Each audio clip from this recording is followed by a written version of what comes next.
everyone. Welcome to Queer Lodgings, the queer-led podcast about everything Tolkien. I'm Alicia, and I'm here with my usual co-hosts, Grace. Hello. And Leah. Hi. Thank you for joining us today. Let's huddle close around our small campfire against the lingering spring chill as we bolster ourselves before embarking on our latest adventure. Today we'll be discussing some of the criticism which has been leveled at us over the past 8 months. Has it been 8 months? Jeez. Yeah. Wow.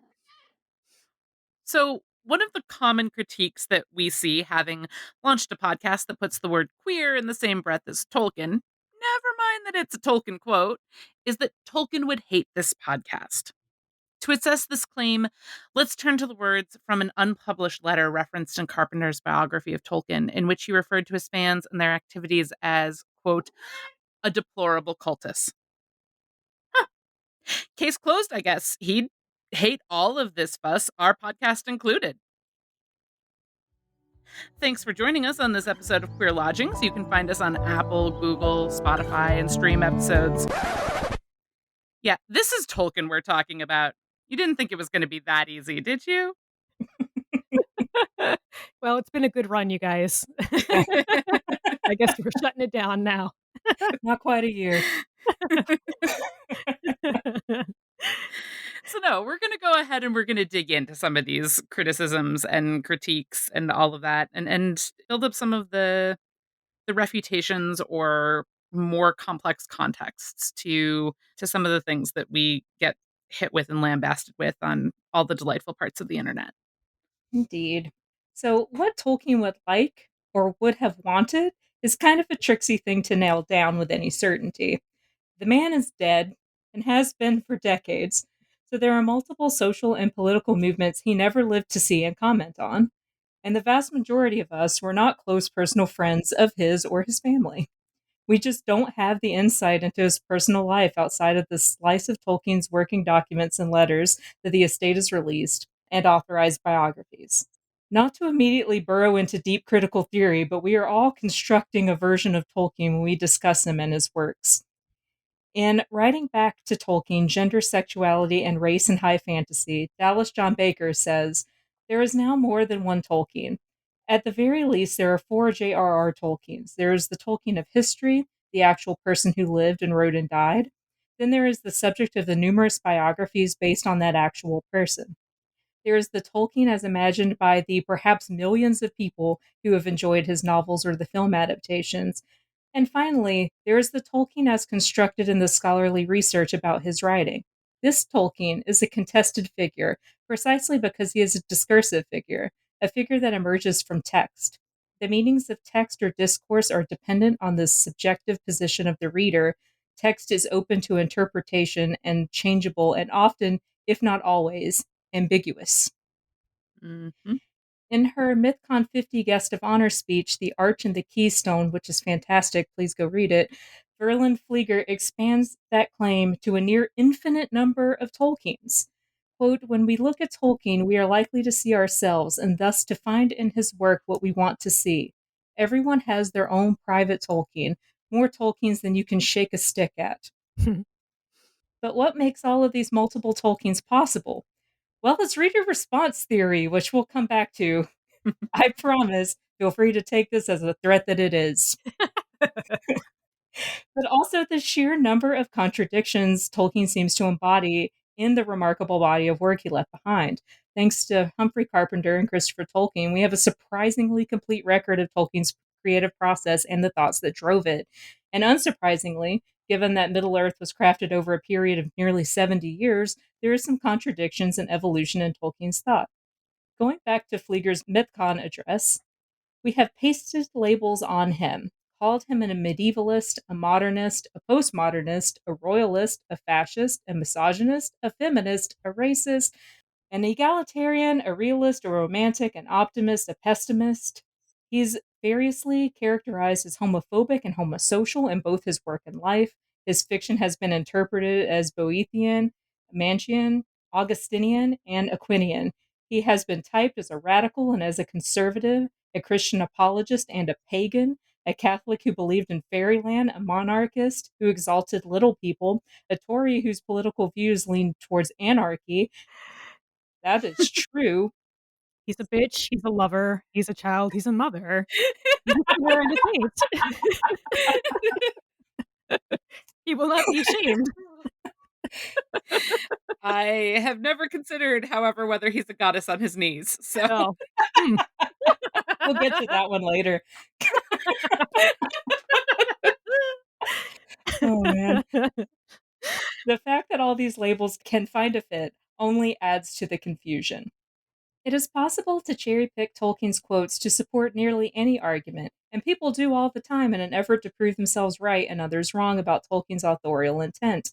Letters is a very attractive vehicle for this. Hmm. Often, this search for the correct authorial intent leads over to making assumptions about the character of Baker's first version of Tolkien, the actual historical man.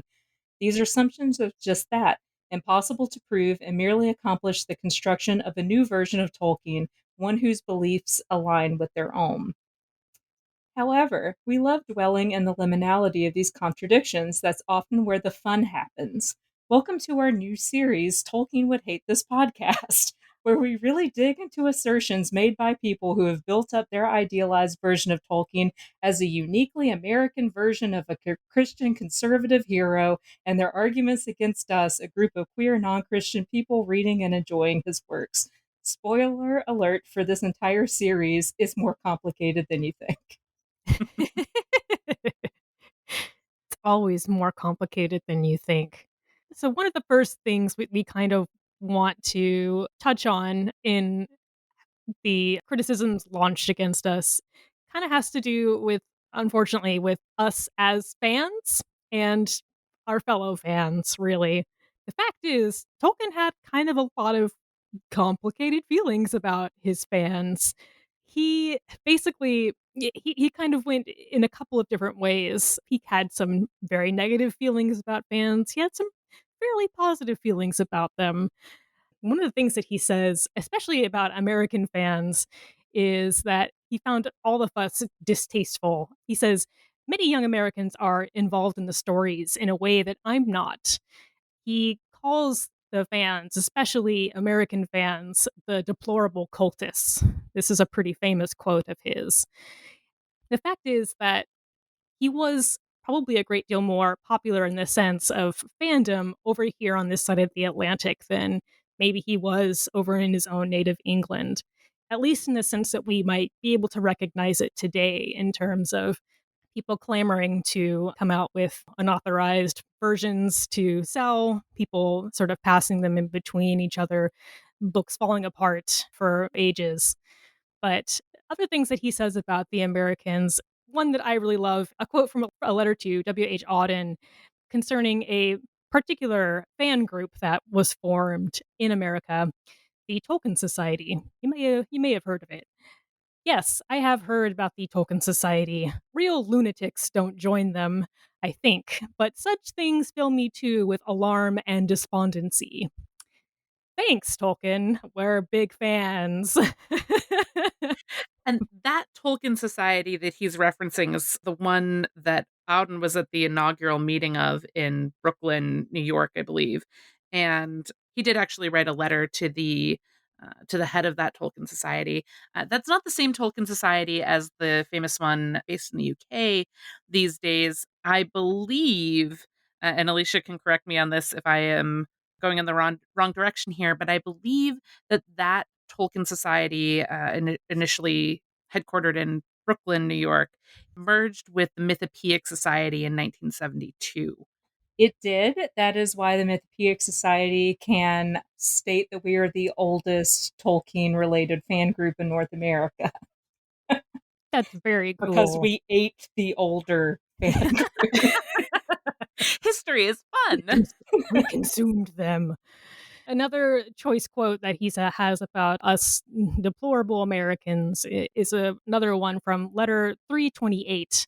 Quote, the horrors of the American scene I will pass over, though they have given me great distress and labor. They, meaning the fans, I think, arise in a entirely different mental climate and soil, polluted and impoverished to a degree only parallel by the lunatic destruction of the physical lands which Americans inhabit. Woof. Coming out with the colonization accusations there, Tolkien.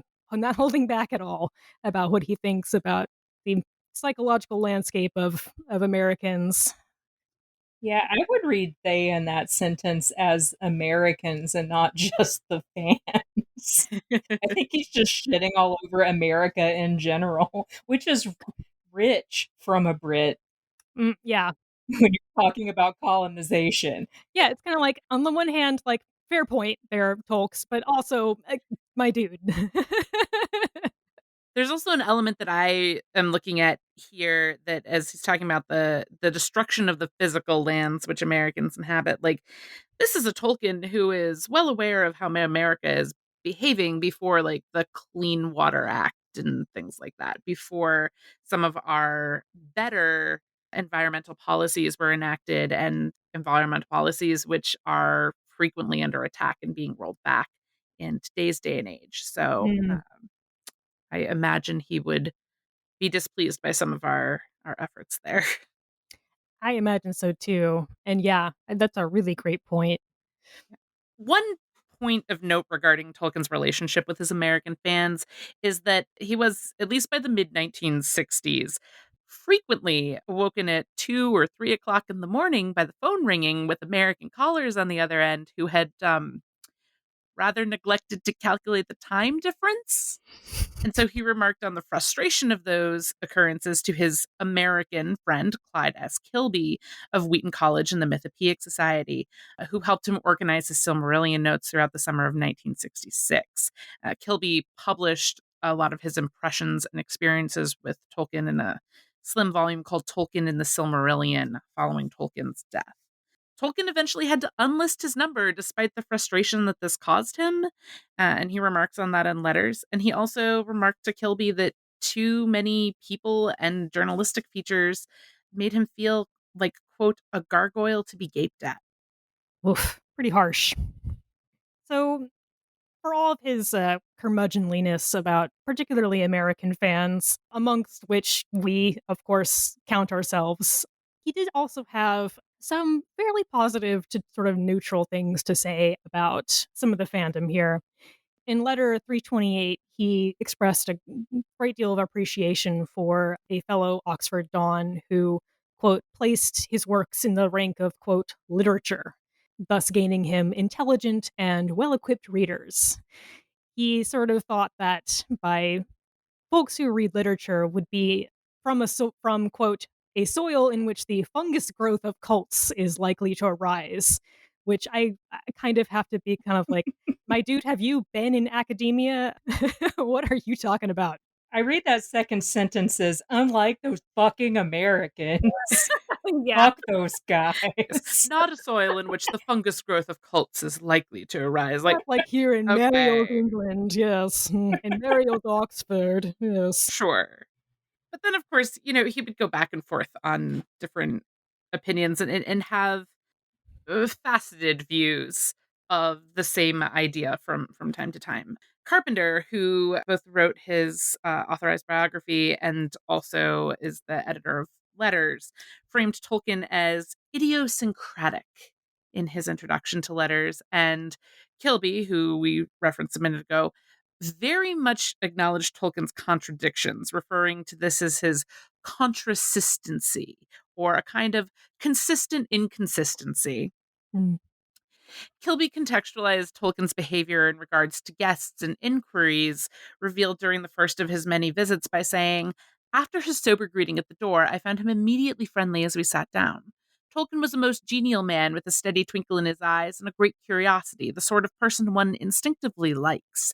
The main reason which was forcing him to shut out visitors was not his antipathy to them, but rather the knowledge that his natural friendliness and love of talking with almost anybody who happened along would seduce him into spending time with visitors while his work languished.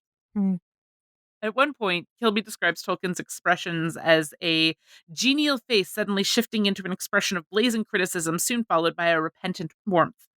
In short, Tolkien's opinions and behaviors were often multifaceted rather than rigid and could shift through a multitude of approaches swiftly. He was very human. And someone that George R. R. Martin needs to take notes from, apparently.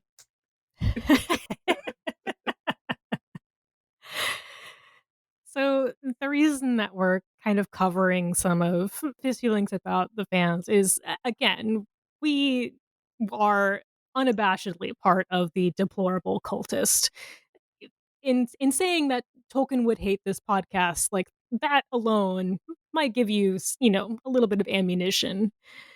But we have to say that he also had some things to say about more problematic and sort of gatekeeping fans who show up, which we endeavor not to be. In letter 229, he was remarking on Ake Olmark's intro to the Swedish translation of Lord of the Rings, which asserts that there is an intended comparison to Stalin, just to give some context. Quote, I utterly repudiate any such reading, which angers me. The situation was conceived long before the Russia evolution. Such allegory is entirely foreign to my thought. And of course, we have discussed before Tolkien's feelings about allegory, and this is a very strong thread in his opinions about some fans who either make particular assertions or declare certain things about his work to portray one thing or another. He goes on, Olmarx is a very vain man, as I discovered in our correspondence, preferring to his own fancy to facts and very ready to pretend to knowledge which he does not possess. He does not hesitate to attribute to me sentiments and beliefs which I repudiate. So this quote stands out to me a lot, that Tolkien, above many, many things, really dislikes fans sort of declaring him to believe things which he does not, and declaring that he intended certain things to come forth in his work that he absolutely did not. This is pretty strong language for him, right?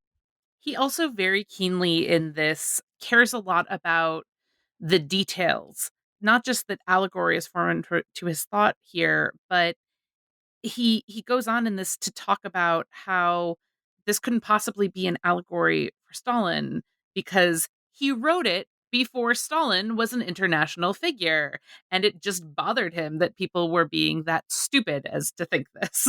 Exactly. Exactly. He really dislikes it when people make assertions, particularly not just about his work, but about his own beliefs and his own person and what he thinks and what he feels. In letter 177, this is talking about the radio adaptation and Auden's talk on the book that was kind of accompanying that adaptation. Quote, he agreed with the critics' view of the radio adaptation, which was largely kind of mixed. But I was annoyed that after confessing that none of them had read the book, they should turn their attention to it and me, including surmises on my religion. And if there's one thing that you want to do in order to piss Tolkien off, is to turn your attention to him and surmise on his religion. We did have a very exciting first week or two of the podcast where a group of folks were doing that on the basis of not liking the word queer in conjunction with Tolkien in our podcast name and coming Even out though it's of a literally a fucking chapter title. yep. Yeah. And a lot of these folks that we were, just liberally wielding the block hammer on and just kind of keeping a tally were coming out of a Catholic tradition. And we did have one person reach out to us directly and apologize on behalf of those folks and apologizing on behalf of all Christianity, which I thought was a very sweet but bold attempt there. On behalf of Catholicism, yeah. But apologizing for people taking such a reductive and like demanding view of what Tolkien obviously must have wanted and how that should be weaponized against other fans and everything. That was just something that struck me in reading this particular letter 177. Tolkien was not particularly keen on people making decisions about what they thought he should believe due to his religion and then acting in accordance with that sort of missionized idea. Yeah, I mean, like, Tolkien even had problems with the Catholic Church. Sure, this is something we're going to cover later, because he was a pre Vatican II Catholic Yeah. and Yeah. fought against it very hard. So I don't Woofed. think that it's fair to say that Tolkien is necessarily a mainline Catholic. Tolkien had his very specific beliefs, and he stuck to them no matter what. Pope He be was damned. specifically a Tridentine Catholic, yes? I don't know that much about Catholics. One would have to pull in our Tolkien Wicca, who Yeah. was raised Catholic. Yeah. So the reason that we're kind of going a little bit more in depth into Tolkien's sentiments and thoughts about different fans and how they approach him and what they decide to think about him and what they declare he actually thinks. The reason that we're doing that is because that's been a pretty big part of some of the criticism that's been launched against us. The fact is, there are a lot of deplorable fans in the deplorable cultists who are truly pretty monstrous and toxic. Like, no matter how deplorable we might be, quote unquote, there are absolutely some folks who are worse. And some of them are very, very toxic and very, very vocal. And they are either unknowingly or inadvertently, or more likely deliberately, part of the internet hate machine, which, if you have listened to American Id and previous episodes of this podcast, we've touched on. So the fact is, we really don't know what Tolkien would think of many, many things. Barring necromancy or a seance, we just don't know. We absolutely know, though, that he would be fucking livid at fascists using his work to lure people into ideologies of hate, violence, and genocidal destruction. And unfortunately, a lot of those people are a part of the deplorable cultists. So, not to get too heavy about it, but Yeah, I do want to bring up that although we are doing this as a response to criticism we have received, we are not doing it in dialogue with those people in particular. We do not want to platform them. And yeah, I honestly don't give a yep, fuck what they think. But I do think that some of their criticisms lead to interesting avenues of query, right? yeah. I really dislike that a lot of them seem to think that they have a direct line to Tolkien, which again, if they're doing necromancy or mediumship, like, get in touch with us. Maybe we can have Tolkien dial into the podcast and, tell us what he really thinks. But It is always truly exciting for me when there's a hot take on the internet that is in direct contradiction to something that's actually published of what Tolkien said or stated that he believed, and that's treated as definitive as opposed to complicated. yeah, Indeed. One of the common complaints that we and many other fans and scholars receive is that Tolkien is rolling over in his grave at our bizarre and incorrect readings of his work.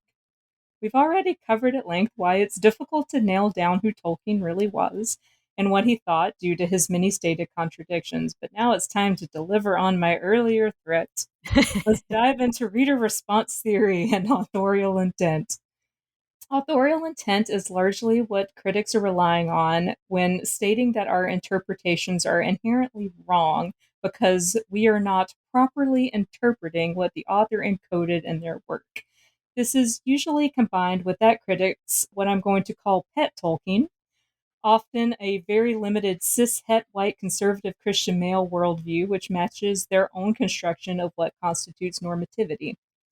Aside from Tolkien's many stated contradictions in his work and evolution of his ideas over time, authorial intent is very hard to discern if you are not the author. Sometimes, even if you are the author.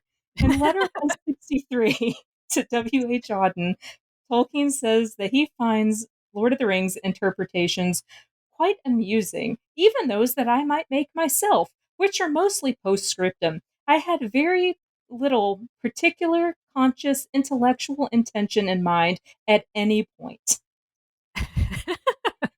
which is It's just delightful. fucking beautiful. Yeah.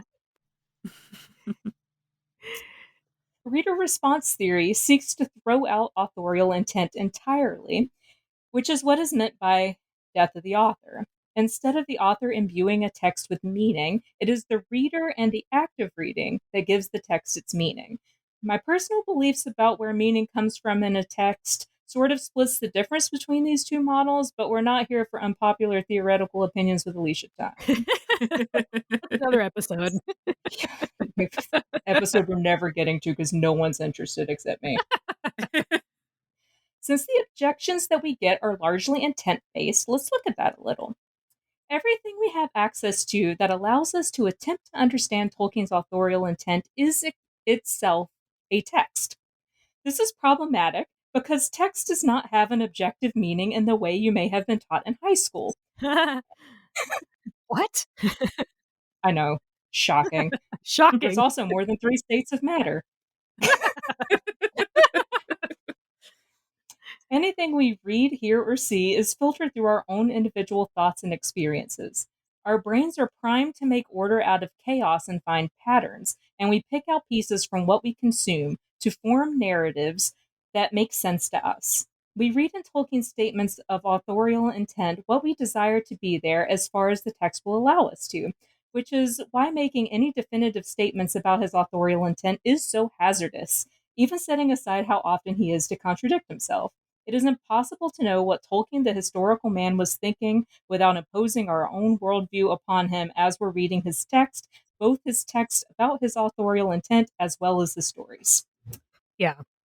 Which again is kind of why we kind of bring up a bit of why we get so pissed off with those gatekeeping sort of fans who say that they have the final authority on what Tolkien thought and what he intended, because Tolkien didn't even know what he thought or intended half the time.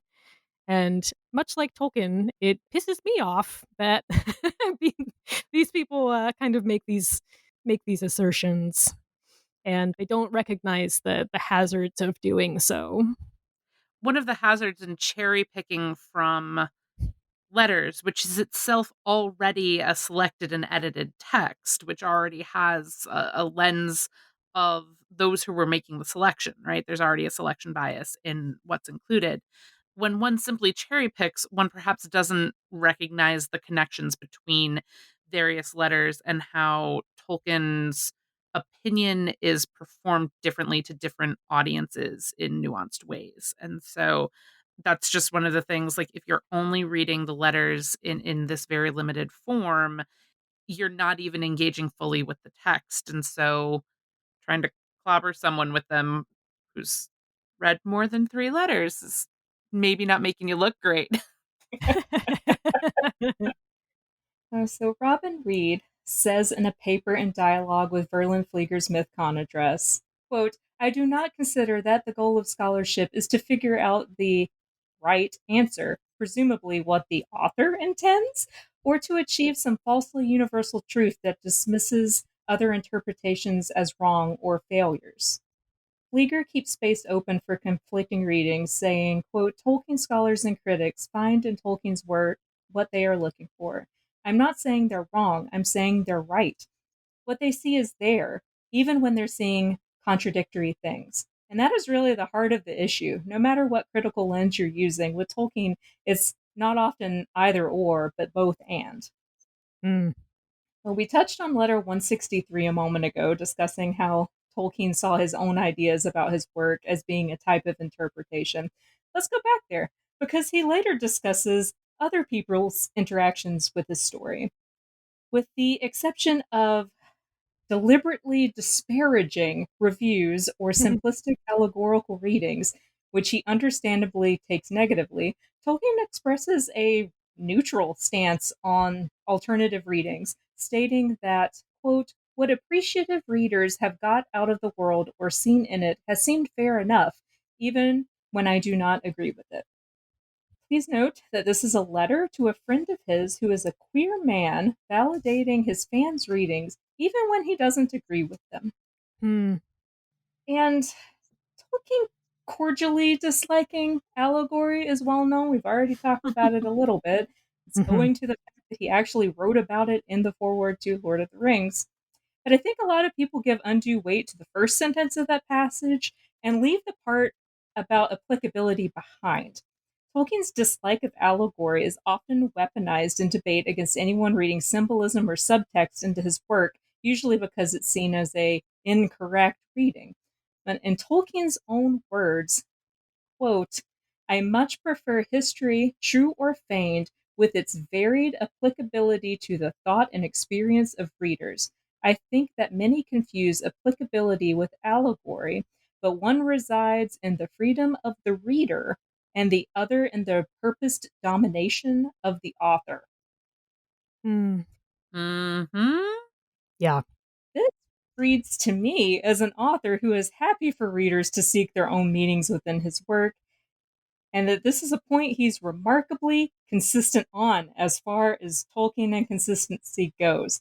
He expresses distaste for analysis of his work where the critic's supposed to know what Lord of the Rings was intended to represent, particularly when that was ahistorical to his lens in writing or an intentional allegory was imposed. Readings that performed analysis didn't appear to draw the same ire from him, even if he at times thought that that analysis might diminish the mystery and magic of a work.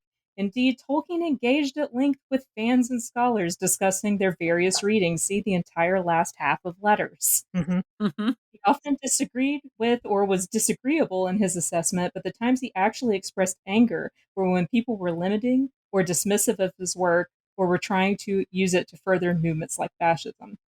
Mhm. Like we said, Indeed.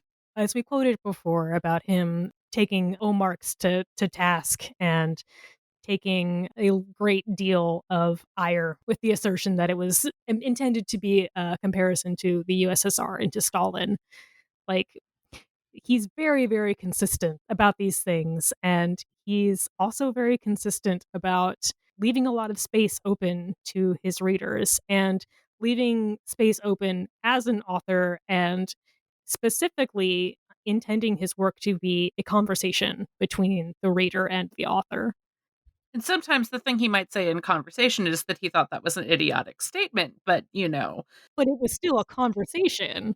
yes. And he didn't shut down conversation due to lack of agreement, unless Yeah. it was in these very ways where people were trying to impose this is what Tolkien meant, and felt the need to correct them.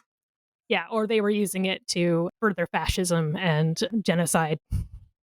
Yet the whole thing he wrote about allegory versus applicability in the foreword is in conversation with someone who is insisting that the One Ring is the atom bomb, essentially. Yeah, Like that's where that whole thing even came from. yeah. Now, in an effort to defend Tolkien's legacy from alternative readings, some people fall into a trap of doing the type of pigeonholing of Tolkien's work that he fought so hard against by saying, this can't possibly mean that. Oh, wait, Tim! Oh, yeah. Summoning the token white man to read launch some criticisms at us. This can't possibly mean that. Tolkien was a Catholic, and you have to be a Catholic to understand the text's true meaning. Oh, by saying that, you are not only making an assumption about Tolkien's authorial intent, indeed assigning intent where he's also expressed there just might not be any, you are also tiptoeing down the road to allegory. Sure, not C.S. Lewis, Jesus lion level allegory, but is in the same neighborhood. Tolkien sought for applicability over allegory, and that applicability is both what lets people read Frodo as gay, poly, and ace, and also what keeps Lord of the Rings in the public consciousness.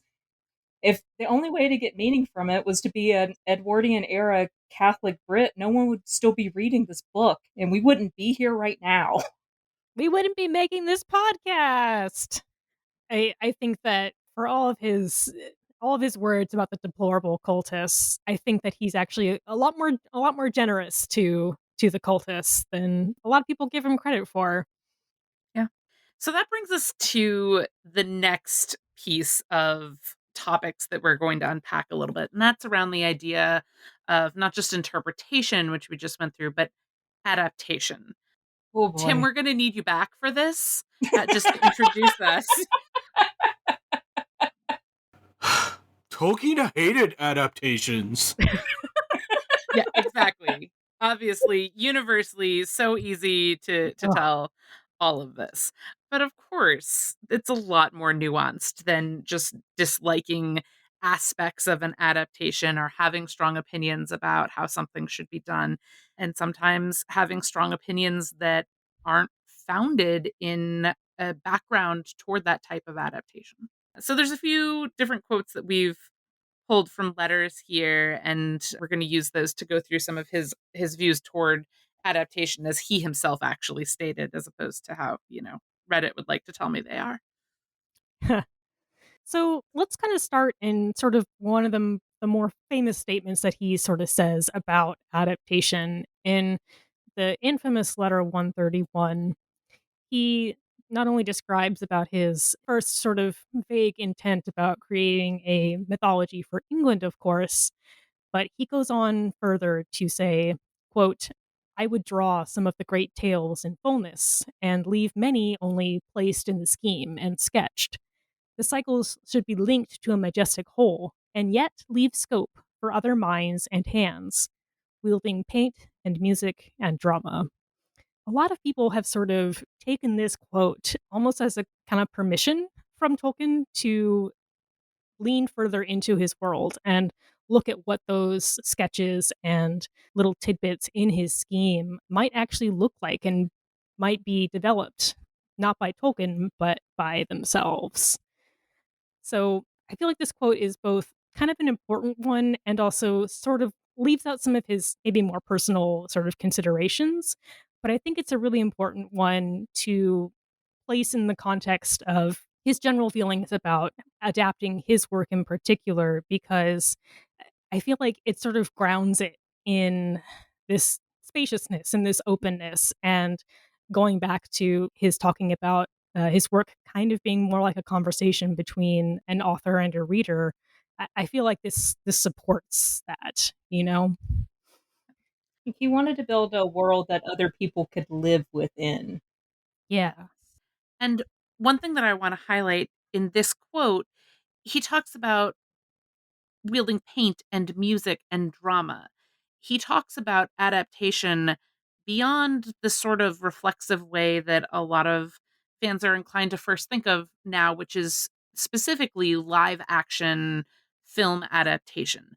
There is a great deal more of there's film and television, there's animated styles, there are musicals, there's art, there is fiction, there is scholarship and all of that, which digs into some of the different pieces and different versions of what he wrote and some of Christopher's work and all that that has continued in Christopher's hands Hmm. as being part of what we now have as an understanding of Middle Earth. And in fact, the Silmarillion itself falls into all of this because it wasn't published in his lifetime. Hmm. Hmm. That's a really important point about the Silmarillion. Like, that was a very carefully chosen and, dare I say, an adaptation of Tolkien's massive number of drafts that Christopher did his very best to kind of coalesce and showcase some of the best, I think, and kind of like the most developed bits Yes. that he had. There were also radio dramas and things like that within Tolkien's lifetime, which is a piece that I often see overlooked by people who are spouting off some quick opinions about Tolkien and adaptation. They tend to not have an awareness that Tolkien did both share opinions and also write for some of these adaptations as well, and was actively engaged in this process himself, and then looking to other experts within those fields to make them come alive. Yeah. So I want to like very quickly tangent about Christopher Tolkien for a Oh, second. yeah. Well, sure. Mentioning that Christopher Tolkien as a scholar, I think, is very important. Because, like, we often position him as an editor, and yes, he was an editor of his father's text, but he's who gave us the history of Middle Earth, which is a scholarly work, as is Yeah. the Unfinished Tales and Tales from the Perilous Realm. Like, all of those are scholarly, and other than the fact that it's tied to Christopher Tolkien's name, it doesn't really have a lot to do with anything other than the fact that one of the things that are lobbed in our general direction is that we take this in a scholarly way, and that is somehow seen as inferior to other ways of interacting with Tolkien's work to some of the people who give us criticism online, and yet they deify Christopher Tolkien, who's doing the same damn thing. Yeah, accusing us of like being elitist or intellectual bourgeois. And it's kind of like, my dude, have you read things? Like that's like, and also what you're doing to Christopher, he above any of us here was 1000% interacting with his father's work as a scholar. So, speaking of that radio adaptation, there were other numerous adaptations that were floated by him, and we know his opinions on a number of them as expressed in the letters. But we also know, thanks to these letters, that he was willing to compromise on a lot of these adaptations if he was offered enough money. Tolkien was a pretty pragmatic and pretty practical family man. He wanted to make sure his kids were fed. He wanted to make sure that his wife and his children were kept in comfort. And so he didn't put his art on a pedestal and make it untouchable. And he also was not unwilling to consider making some adjustments and some changes if the price was right, which I think really shows how much of an artist Tolkien really was, you know? I love the exact quote, which is art or cash. Yeah. Love that so much. And I also love that he's communicating to his family, specifically Christopher and Faith, and he mentions Stanley Unwin, his publisher. So he's reached this conclusion in conjunction with trusted advisors and people who understand the various industries with which he's engaging. And he says, Stanley and I have agreed on our policy, art or cash. Are there very profitable terms indeed, or absolute author's veto on objectionable features or alterations? Hmm. Then goes on in that letter to make some assessments about the American movie pitch that he'd just gotten, which he thought was nice in art style, more Rackham than Disney. He really had a hate on for Disney stuff. Yeah. But the storyline was bad. He went into excessive detail on that, and he was going to go for it anyway. Yeah, there were a couple of points in time where he sort of acknowledged that basically he was going to go for things anyway, even if he thought that they were poorly done or he disliked them. So in letter 146, he starts talking about some book jackets that he disliked. But the premise that he approaches this from is essentially that perfect is the enemy of good, not to allow his opinions to delay anything. He's willing to abide the things that he's not wholly thrilled by, that he's pragmatic, willing to cede control for enough money, and to allow a project to go forward on the merits presented, even if not all of his desires for it were realized. Hmm. So then in letter 277, we have a similar example. Tolkien lambasts the covers of the US paperback editions, which had been very hastily drawn by someone who wasn't given a chance to even read the books. He made some comments on that as well. They look like a fever dream. Yeah, they're psychedelic and kind of amazing in their own way, but they are very, very much not Lord of the Rings related. I love them for the complexities of the story, but I only love them because I understand the context. Otherwise, they would seem very strange to me. But the Mm. person who illustrated them had to get the story of what happened in Lord of the Rings through a phone call with someone that she knew who had read the books. It's Barbara Remington is the artist. And she had to have this relayed via telephone and then do these paintings very quickly because of the pirated paperbacks that were available. So those covers are literally a game of telephone, and so I am deeply amused by them. And also, like, Tolkien is legitimate in his concerns and criticisms here. There's some weird shit. So he Totally. lambasts the covers of those paperback editions. But he also acknowledges that his perspective, even though unfavorable, is not the only one which be of importance to book sales. And he goes through and says that he wrote to his American publishers expressing with moderation,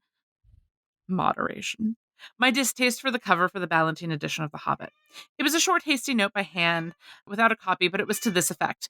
I think the cover ugly, but I recognize that a main object of a paperback cover is to attract purchasers, and I suppose that you are better judges of what is attractive in the USA than I am. I Sheesh. therefore will not enter into a debate about taste, meaning, though I did not say so, horrible colors and foul lettering. But I must ask about the vignette. What has it got to do with the story? Where is this place? Why a lion and emus? And what is the thing in the foreground with pink bulbs? I do not understand how anyone who had read the tale, I hope you are one, could think such a picture would please the author.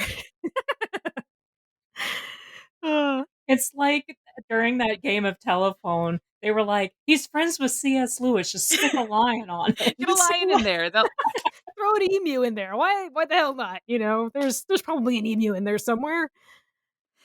I think that the pink bulbs are supposed to be apples or something, They're the oranges? truffula trees, obviously. So Yeah. Many options within reader response for but uh, no, on the subject of the tension between Tolkien's tastes and preferences going up against his pragmatism, in terms of sustaining fan interest in the work, I want to take us back to letter 13, where he says, it might be advisable, rather than lose the American interest, to let the Americans do what seems good to them, as long as it was possible, I should like to add, to veto anything from or influenced by the Disney studios, for all whose work I have a heartfelt loathing. I bet he fucking regretted that a couple of years later when he was getting calls at 2 in the morning. Yeah. Before he unlisted his phone number. yeah. Man, it's like, man, he's really like takes every opportunity to get a nice dig at the Americans, man. Speaking of Americans, he says in letter 198, this is a letter concerning an American filmmaker who had inquired about the possibility of making a cartoon of Lord of the Rings. As far as I'm concerned personally, I should welcome the idea of an animated motion picture with all the risk of vulgarization. And that is quite apart from the glint of money, though on the brink of retirement, that is not an unpleasant possibility. I think I should find vulgarization less painful than the sillification achieved by the BBC. So not only is he getting some digs at the BBC radio adaptation, he's he's also freely admitting that on the brink of retirement, the possibility of being able to retire very comfortably from selling the rights to an American filmmaker to a possibly vulgar cartoon of Lord of the Rings, that might make things go down kind of easy, actually. Yeah, like we've discussed him not liking Disney a fair amount at this point. His problem with Disney stems from him going to watch Snow White and the Seven Dwarfs with, I believe it was C.S. Lewis. Um, and what he found objectionable about it was one, he thought the animation style was vulgar. And two, he, Whatever that means. yeah, I don't know. I believe it's the same way that he characterized Samwise Gamgee, though. So, yeah. low. Yeah. Yeah. The other problem he had with it was that Tolkien was a big believer in not sanitizing folktale for Mm. children, and he Mm. refers to it as Disneyfication, Hmm. where they have taken a folktale and sanitized it and made it like what we would consider now kid friendly. And he thought that it wasn't necessary and that it was an affront to the folktale that it was based on. That's where a lot of his objection comes from there. Yeah. And I'm assuming that's what he was worried what was going to happen to his work is that, someone adapts The Hobbit as a cartoon and then strips out Bilbo becoming valorous at the end of it, right? Because there's that weird tonal shift or like simplifying it too much. Yeah, he's like, they took out the witch dancing to death in red hot shoes. They're definitely going to take out Smaug or something like that and make it sanitized and clean and friendly for Listen, little kitties. joke is half on him. The animated Return of the King definitely did stuff like that, but they did leave a 4-minute musical ode to where there's a whip, there's a way, and the orcs being Fuck me. you win some, you lose some. Yeah, Tolkien made that a point there. So, That song is a hilarious delight. Thank you so much, Romeo, for that. it is a banger. So Tolkien was struggling with all of this partly because he thought that his work was hang on. You have so many opinions. Hi. Can the opinions be outside? I too think his work is unsuitable for dramatization. We're gonna I stand do at think the it's door and vulgar. meow now, but Snow White is vulgar. she's like, I'll show you vulgar. Fuck the BBC. Fuck the BBC. Silly. Uh, so Tolkien also struggled with the idea of adaptations and everything because he's on record as saying that he felt that his work was unsuitable for dramatization. That's in letter 175. He heavily criticized the BBC radio adaptations, including ones that he contributed to in letters 175 and 177, and disapproved of anyone considering his work or any work a test of literary taste, Hmm. even when it was his own friends and supporters who made that claim. He just didn't think that that was appropriate or sustainable gatekeeping measure to make ever Hmm. for any work. Then in letter 201, he's talking about the potential for like film adaptation.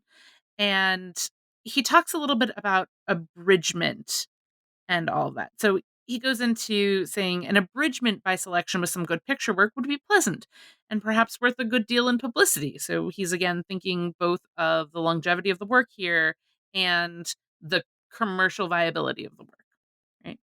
But the present script is rather a compression with a resultant overcrowding and confusion, blurring of climaxes, and general degradation. A pullback towards more convenient fairy stories. People gallop around on eagles, the least provocation. Lorien becomes a fairy castle with delicate minarets and all that sort of thing. But I'm quite prepared to play ball if they are open to advice and if you decide that the thing is genuine and worthwhile. Yeah, and it's important to note that this is kind of the infamous Zimmerman script and adaptation that Tolkien received a copy of and discussed at length in numerous letters. And he had a lot of opinions about this script, and rightly so, because Fair. it was I have a lot of bad. opinions about this script. Yeah, like he says, people gallop about on eagles, and it's a very, very silly script, and it's very, very poorly done. But I really like that last sentence of, I am quite prepared to play ball if they're open to advice. And he's kind of like, if people are really committed to this and their hearts are kind of in the right place and they're sort of willing to listen and get some genuine feedback, let's play ball. Let's do this.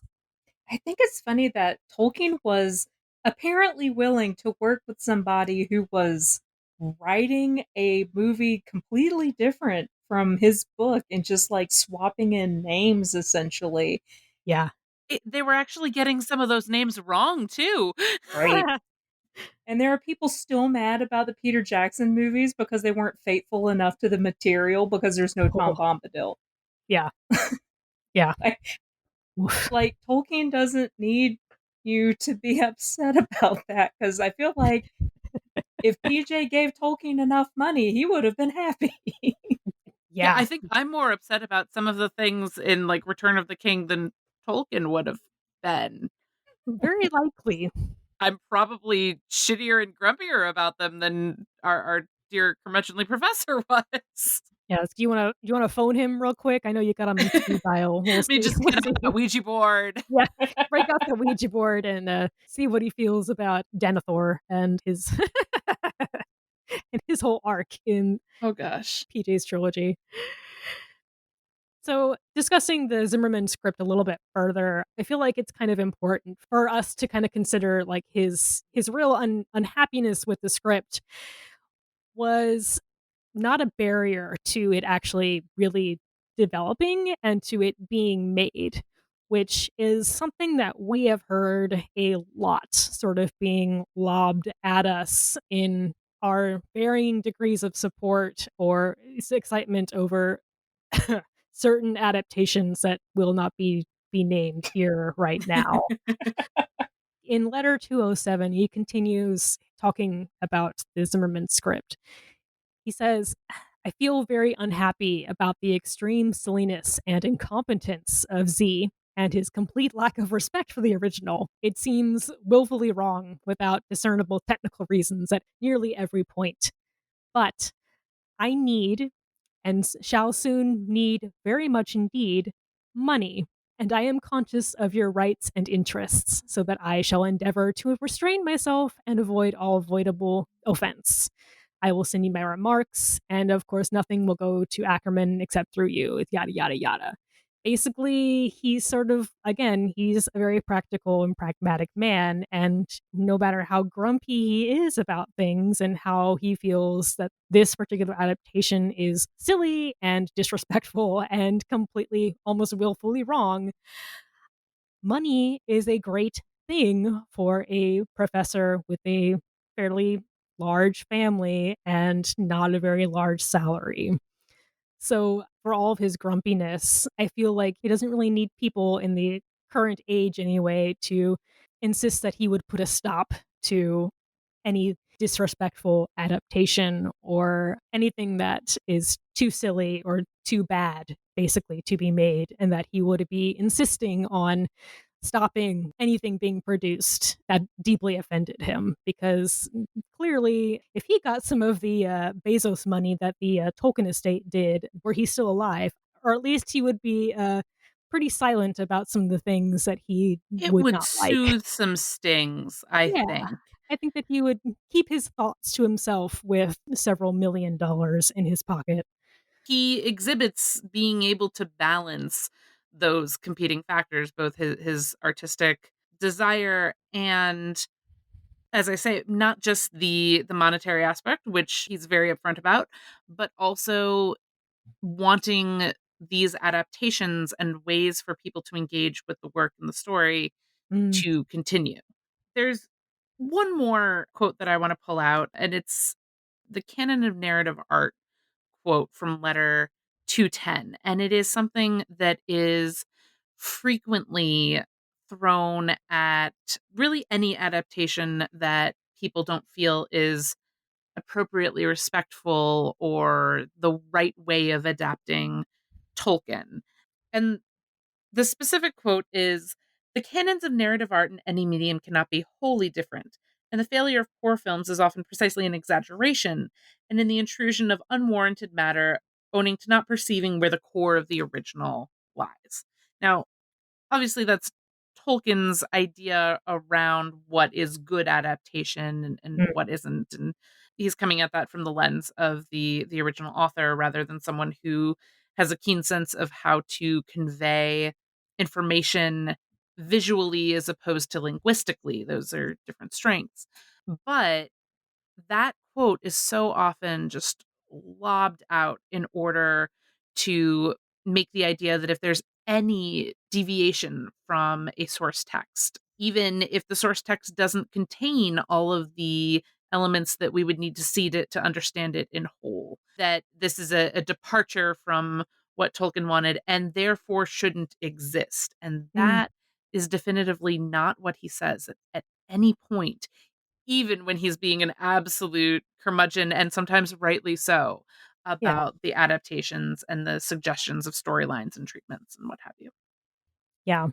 So, what's our kind of big takeaway from talking about his feelings about his fans, about adaptation and interpretation here? I think ending on adaptation is a good one because I Yeah. think a lot of this ties into the ongoing applicability of Tolkien's work, and that I feel like he would want that to happen because he wants money. He wants his family to succeed from his work. That is, Yeah. like, he definitely has a fiscal interest in his work remaining ongoingly applicable and being adapted. And that's one of the main ways in which something continues to be applicable. You have to readapt it for a new generation. Absolutely. But like he also really just wanted to create a world where other people can live. And we're all doing that all the time. Every time we read it, every time we write a paper about how Sam and Frodo were totally banging or whatever. Yeah, every time we turn on our microphones and we sit here and talk about Celebrimbor, who gets basically isn't even mentioned in Lord of the Rings at all, and how he and Sauron are absolutely fucking. Every time we come together and talk about Tolkien, it's like we're living in that world that he created, and I feel like that above all would make him pretty happy. And I really think that he probably wouldn't hate this podcast quite as much as a lot of people perhaps would like him to.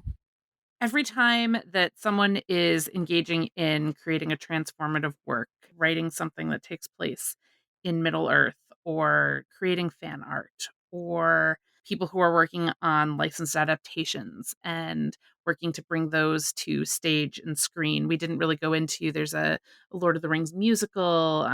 Actually, I think there have been a couple of them, licensed and unlicensed, over various points in time. Every time we're bringing this into a new medium and we're having more discussions about Middle Earth and Lord of the Rings and the Legendarium, it's keeping it alive. It's keeping it alive in other hearts and minds, and we get to continue engaging with it because it isn't static and stagnant. And it's okay if some of those ways that we engage are not what Tolkien himself might have envisioned. He died in 1973 and it is 2023. There's been a few decades in there where our understandings and perceptions and the ways that we engage have continued to move alongside all of these pieces of adaptation and the ways of understanding Tolkien and his legendarium. And I think it's important to remember that someone having a different reading of Lord of the Rings than you personally do does not mean that they're incorrect, and it also does not mean that they are gatekeeping. What is gatekeeping behavior is telling somebody that their reading of Lord of the Rings is incorrect. Yeah, simply having contradictory readings is not excluding those. I have contradictory readings of the text within myself Yeah. Yeah. Yeah. all the time. Like, we can hold like this theory at the same time that we're holding this theory over here, and have both of these different headcanons or lenses of interpretation, or, six of them at a time. And that's great. I engage with the books differently than I do with movies and television shows and musical adaptations and all of that. They can all coexist. It's only when someone says that that's not the right way to be a fan, you can't like Tolkien that way, that it's a problem. Asterisk, caveat, fascism. That Yeah. one is a no. That one's a big no-no. Yeah. That one is. Oh, yeah. Tolkien will come back from the dead and haunt you forever if you continue to use his works to further agendas of hate and bigotry and genocidal violence. He will come back and haunt you and fuck you up forever. I promise. As much as I don't like putting words in his mouth, I do think you're correct. I don't have to put words in his mouth. He thought Hitler was a ruddy little ignoramus. Yeah, again, I'm breaking out my It was Ouija clear. board right now. He says, yes, we're correct. We're absolutely correct. He says, I'm gonna fuck you up right now if you say so. It's very Tolkienian language. Yes, I think that's a direct quote. Yeah. Let's say that's a direct quote from letter 450, I think. I'm gonna fuck you up. On that note, That's going to take us through the first couple of pieces of this series, the interpretations and adaptations. Next, we're going to be talking about the queer aspect of all of this. So, you can find us on Apple, Spotify, Google, or stream episodes directly on Zencaster. It's zencaster.com/ queer lodgings, a Tolkien podcast with dashes between all of those. I want to interject. We have a website now. Yay! We Well, have that a should be in our episode website! notes. I should have made our episode notes. My bad. You can also find us at queerlodgings.com. Yay! Yay! You can leave us a rating on your podcast catcher of choice. You can like us and share us and subscribe to us on Facebook and Twitter. Facebook/Queer Lodgings, Twitter @queer_lodgings. You can also email us with feedback, any suggestions for future episodes, any encounters with the deplorable cultists that you perhaps have had as well. We are at queerlodgingspodcast@gmail.com. So thanks, everybody. Bye-bye.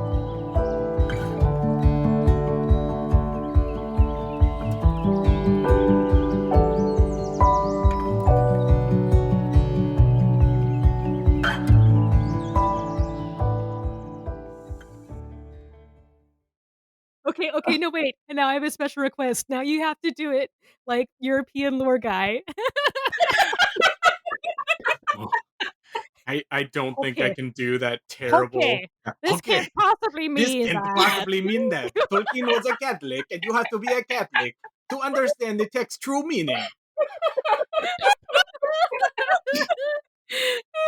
That'll be the end tag for the episode. Oh, fuck me. Okay. Oh, man.